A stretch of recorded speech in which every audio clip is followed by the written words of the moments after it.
This is years worth of research in the medical field for performance medicine, Eastern medicine, Chinese medicine, homeopathic medicine, acupuncture, other types of natural therapies. Many times we understand that food is medicine.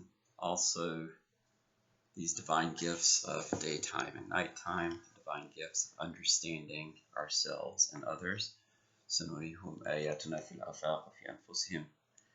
There's natural order and understanding, and there are instances where the power of understanding, belief, faith, and living those natural tendencies will bring about extraordinary strength, power, grace, healing, and cures to the types of considerations that most people who study the science understand is necessary and life-saving. So simply by celebrating this gift that God has given us, we are bringing people to life. We are not only saving lives, but preventing it from becoming a chronic issue, and so that we can understand greater strength and also prevent future instances of disease that may emerge or appear. So I'm going to read this section, which is about water. It says human beings can survive with food for about 40 to 50 days, and that's 5 to 7 weeks, but without water, life would end in a short period of time.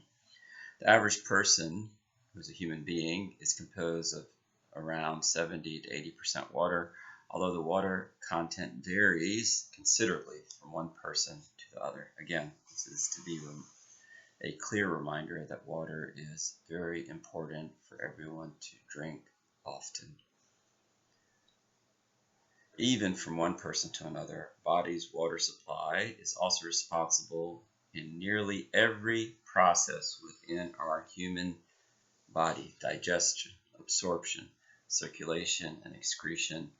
Water is the primary transporter of nutrients. So for someone not to be drinking water as they consume or eat or share in a blessing that God has provided, we have to understand that without water, many times these types of cellular activities will not perform at their highest level. Water helps to maintain normal body temperature. It's essential for waste material to be excreted in a way that's healthy through the consumption of water. Replacing water that is continually being lost through sweat or elimination is also very important. So sweating is important for our health.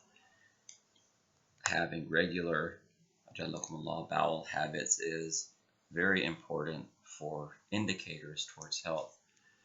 Body's water may decline in blood volume.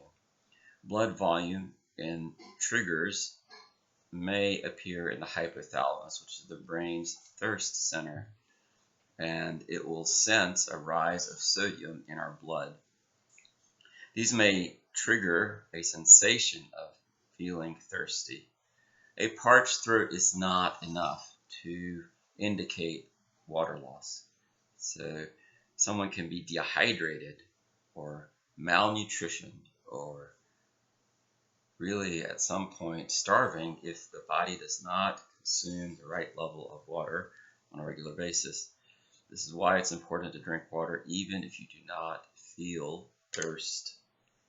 Drinking water can also help control consumption that is in excess or consumption that is deficient.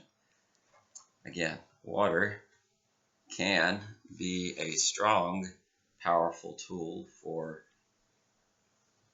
preventing consumption of food and beverages that is in excess, that is harmful, or underconsumption. So it water does prevent malnutrition or a loss of body muscle or tissue or fat, and it also prevents the types of things that people may even call gorging, where people would have that type of difficulty or challenge. So someone simply drinking water often is extraordinarily powerful, and 70% of our body requires it, and all of the rest of it requires it in order to exchange nutrients in a way that God intended. So, peace.